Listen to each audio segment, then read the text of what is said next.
Ako po ay nagagalak sa Panginoon sapagkat binigyan niya po ako ng another opportunity na magministeryo po sa inyo.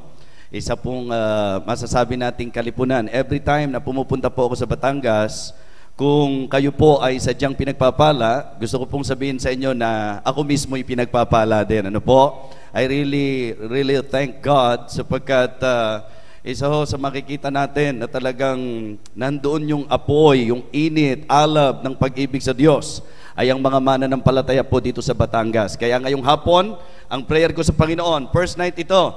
Actually po, pagka may mga ganitong klase ng conference po tayo, nagkakaroon po tayo ng mga ilang araw. Mga ilang messages po yan na ating pong pinakikinggan. Pero ako po, lagi kong sinasabi, pagka po tayo ay gagawa para sa Panginoon at makikinig sa Panginoon, i-consider po natin na siguro ho yung bukas, wag muna nating intindihin. Ang intindihin po natin yung pangungusap na gagawin ng Diyos ngayon. Amen? Because I believe even tonight, pwede nang i-accomplish ng Diyos ang kanya pong kalooban sapagkat kung meron pong unang-unang gusto na tayo po ay ma-revive, ito po ay walay ba kundi ang ating Panginoon.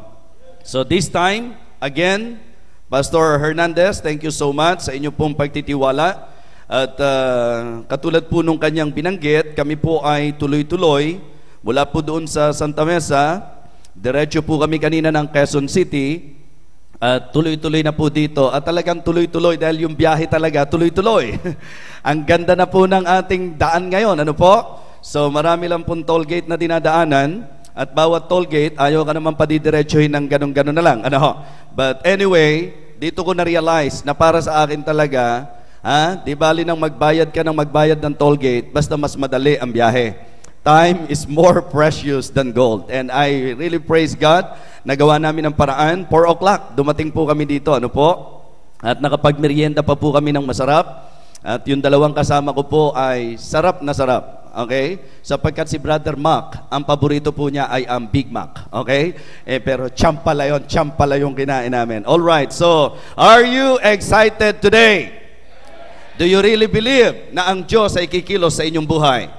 Sa bawat isa po sa atin. So this time, para po sa unang mensahe ng Panginoon, again, dito muna tayo sa first message. Ano po? Ngayon palang gabi, paniniwala ko po ito. Hindi na natin kailangan panghintayin yung mga susunod na mensahe. Ngayon palang gabi, alam ko, nakikilos na po ang Panginoon sa bawat isa po sa atin.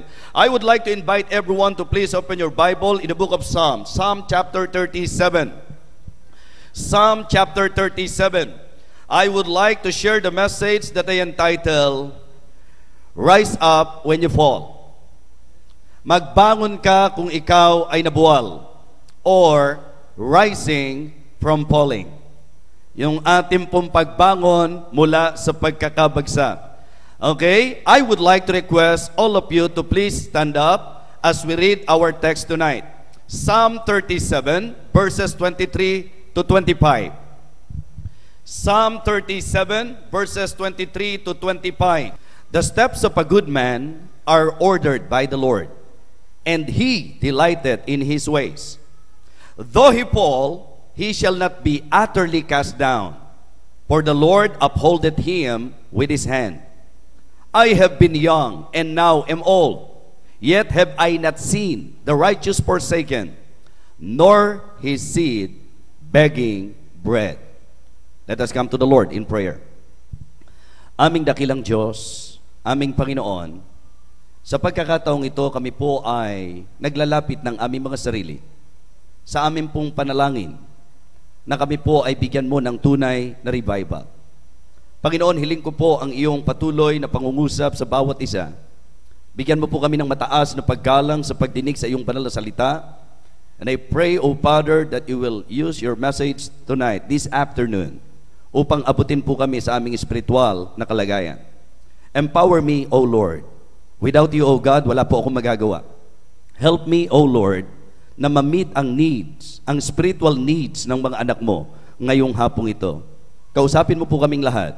I-accomplish mo po ang iyong kalooban ngayong hapong ito sa buhay ng bawat isa po sa amin. Ito po ang aking panalangin sa pangalan po ng aming Panginoong Jesus. Amen. Amen. Okay, please be seated. Okay, pansinin po natin, bago po tayo tuluyang magbigay pansin sa ating pong mensahe, ito pong mga talatang binanggit. Ang sabi po rito, the steps of a good man. Gusto kong pansinin po natin yung salitang good man.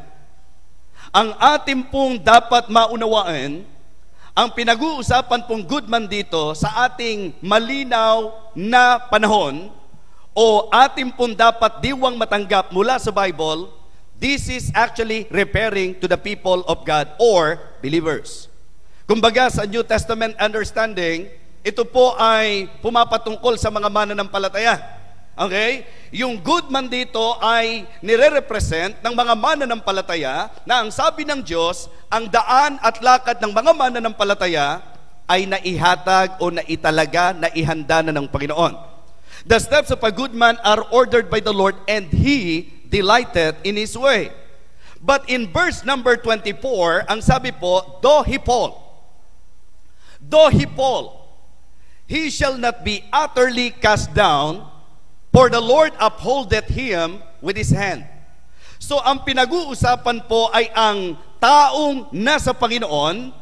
Pero ang sabi po ng talata, though he fall, ito po'y nagbibigay sa atin ng isang napakahalagang paalala na maintindihan natin na hindi ngayon Kristiyano tayo, hindi na po tayo babagsak.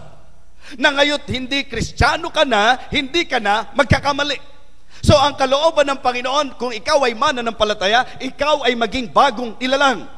Pero mga kapatid, ang tunay na mananampalataya, hindi po tayo naging perpekto, we are just forgiven.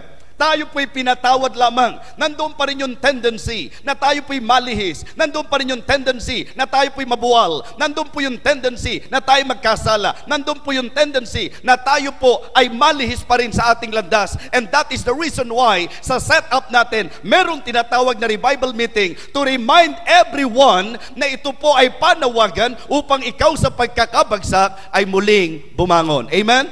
Ang sabi po ng Bible, the just man falleth 7 times and then riseth up again. Ang isang tao po, mga kapatid, minsan ang nagiging focus niya yung siya'y bumagsak. Mga kapatid, tandaan niyo po na yung just man na tinukoy sa Bible, ang sabi po, falleth 7 times and then riseth up again. Ang issue, mga kapatid, ikaw ba'y babangon sa iyong pagkakabuwal? So ito ang ating concern ngayon. Maaring attend ka ng attend, walang nakakaalam, but deep within, sa puso mo, alam mo na meron ng mga lihi sa buhay mo, na maaring hindi alam ng katabi mo, hindi alam ng kasamaan mo sa church, hindi alam ng kapatiran, pero ikaw sa sarili mo, alam mo that there is something wrong sa buhay mo. Meron kang kinasadlakan, meron kang naging kasalanan, o meron kang iniingatang hindi dapat sa iyong buhay. Ang hapong ito, ang mensaheng ito ay panawagan ng Panginoon upang ituwid ang dapat ituwid, itama ang dapat itama, pagsisihan ang dapat pagsisihan, at ibangon ang mga nabuwal. Amen?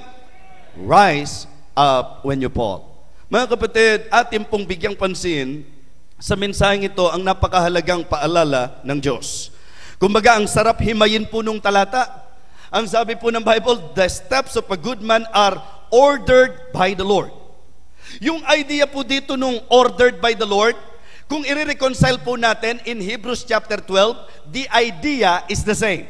Ang sabi po ng Hebrews chapter 12 and verse number 1, wherefore we also compass, we are compassed about with so great a cloud of witnesses. Ang sabi niya, let us lay aside every weight and the sin which that so easily beset us, and let us run with patience the race that is set before us. Run with patience the race that is set before us. Meron daw pong takbuhing inilagay sa ating harapan. Ang idea po ay halos kapareho na ang sabi po, the steps of a good man are ordered by the Lord. Mga kapatid, mga minamahal, bawat isang taong nandito, ikaw ay nilikha ng Panginoon at ang Diyos ay may magandang plano sa ating buhay. Amen? Ang ganda ng plano ng Diyos sa buhay natin Hindi kalooban ng Diyos na Kristiyano ka lang. Ang gusto ng Panginoon, ikaw yung Kristiyano na magiging matagumpay. Ang gusto ng Diyos, ikaw yung Kristiyano na masaya ang buhay. Ang gusto ng Panginoon, ikaw yung Kristiyano na nai-enjoy mo na Kristiyano ka. Amen? May mga pagkakataon po sa buhay ng maraming Kristiyano na kung saan hindi na niya nai-enjoy na naging Kristiyano siya. And that is the reason why even in the life of David, he prayed to God, Lord, restore unto me the joy of salvation. In the life of David, he realized na ang kasalanan po ay nagnanakaw ng saya ng isang taong may kaligtasan. And that is the reason why may mga pagkakataon na Kristiyano ka, kaya ka pala hindi masaya, meron ng mali sa buhay mo. Kaya ka pala hindi masaya, may kalamigan na sa puso mo. Kaya ka pala hindi masaya, lihis na ang lakad mo. Kaya pala hindi ka masaya, umalis ka na sa plano ng Diyos sa buhay mo. Ang sabi ng Bible, ang Diyos ang naghatag ng ating daan. Amen? Ang tao po may sariling kalooban eh. Meron pong isang taong pilosopo na nakipag-usap sa akin at ang sabi po niya, alam mo, nasa Diyos din ika ang problema eh. Kasi imagine mo, nasa Kanya ang lahat ng kapangyarihan. Nasa Kanya naman ang lahat ng kakayahan. Bakit hinayaan pa niya na ang tao malihis? Bakit hinayaan pa niya na ang tao ay maligaw? Okay, tapos hanggang sa marami pong mga kapilosopohan na pinagsasabi po sa akin, sabi ko sa kanya, ako, naalala ko, pinaano ko rin po sa inyo yan. Sabi ko, alam mo, isang dapat ma-enjoy natin, nung likhain tayo ng Diyos, binigyan niya tayo ng will. At yung will, pwede mong gamitin sa dalawang bagay. Yung piliin mo ang tama o piliin mo ang mali. Nung likhain ka ng Diyos, ikaw na nilikha, wala kang karapatan at wala ka sa posisyon para questionin mo yung lumikha. Diba? I mean, ang ibig ko pong sabihin mga kapatid, may mga pagkakataon kasi na ang tao makapilosopo lang, diba? Kumbaga, kala niya ang runong-runong na niya sa kanyang sariling haka at kuro. Katulad doon ng mga namimilosopo na, yung Biblia naman gawa lang ng tao yan eh. Sabi ko, ako hindi ko na kinokontra yun. Sabi ko, ano ngayon ang problema mo kung gawa ng tao yan? Diba? Sino ba ang kailangan bumasa ng Bible? Tao. Para kanino ba yung mensaheng ibinigay sa Bible? Para sa tao. O magtataka ka ba na dahil para sa tao ang mensahe, gumamit ang Diyos ng tao para isulat ang Bible? Amen? O ano ngayon ang problema mo kung yan ay gawa ng tao? Ang problemahin mo kung manok ang pinasulat ng Bible. Ang problemahin mo kung tiyonggo ang pinasulat ng Bible. Pero kung tao ang pinasulat ng Bible, magpasalamat ka dahil ang Diyos ng karunungan, tao ang kakausapin, kaya tao ang ginamit. Amen? Diyos nga siya, nagkatawang tao siya para abutin tayo. Ba't ako magtataka na ang Biblia para maintindihan ng tao? Gumamit ang Diyos ng tao upang iparating ang kanyang mensahe sa tao. Amen? Sabi ko, walang karapatan ang kahit sino na questionin ang lumikha. May cellphone kayo? Ma-enjoy nyo ba yung cellphone kung hindi nyo malalaman ang gamit ng cellphone na yan? Pero paano kung malalaman yung gamit ng cellphone na yan? Abay, kailangan, bigyan pansin ko yung manual. Bakit? Sapagkat sa manual nakatala ang karunungan taglay ng nakaimbento at nakaisip ng cellphone, kaya siya ang nakakaalam kung paano dapat gamitin ang cellphone. Kung ikaw masipag lang bumili ng cellphone at gamit ka lang kaagad na hindi mo alam at hindi mo inalam ang paggamit dito, maraming bagay na po pwedeng maging problema ka dyan. Una, magkakamali ka sa gamit ng cellphone. Ikalawa, hindi mo ma-enjoy. Pangatlo, di ba? Pangatlo, hindi mo mamamaximize ang gamit nito. Okay? At ang pang-apat, mabigat, madadamage yan. Dahil pag ginamit mo ng mali, masisira yan. At alam ko sa inyong may mga ganyang karanasan. Tama? Kakita ng cellphone, kala niya basta pipindutin lang yan. Okay? So, di ba? Pagkatapos nung kung ano napindut, naku, paano na to? Kabibili ko lang. Di ba? Kasi hindi ka nagbigay pansin doon sa manual. Kahit po ang kotse, kahit gaano kaganda yung kotseng binili mo, kung hindi mo iintindihin kung ano po ang mga diwang nakapaloob sa karunungan taglay na nakaimbento ng kotse, mga kapatid, posible po na hindi mo ma-enjoy ang kotse na yan.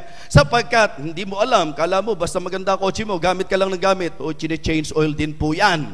Diba? I mean, meron pong manual, meron pong mga instructions na dapat alamin natin. May gumawa ng kotse, siya ang nakakaalam kung ano ang dapat sa kotse. May gumawa ng cellphone, may nakakaalam, siya ang nakakaalam kung ano ang dapat sa cellphone. Tao, hindi ka kabuti, ikaw ay nilikha ng Diyos. Amen?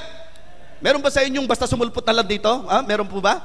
Yung bang, pastor, basta ganito, nagulat ako isang araw, nandito na lang ako sa mundo at ang ganda lalaki ko pala. Dinadaya ka ng iyong sarili. Saan po, pastor? Yung sumulpot ako? Hindi. Yung magandang lalaki ka, dinadaya mo ang iyong sarili. Mga kapatid, amen, ang gusto nating i-point out, kaya ka tao dahil may lumikha ng tao. Amen? At para maintindihan mo ang mga bagay tungkol sa tao, kailangan kilalanin mo at bigyang pansin mo ang may karunungan sa lahat tungkol sa tao. Hindi ko siya dapat questionin, kundi dapat alamin ko kung ano ang plano niya sa akin bilang kanyang nilikha. Amen? Wherefore be not unwise but understanding what the will of the Lord is.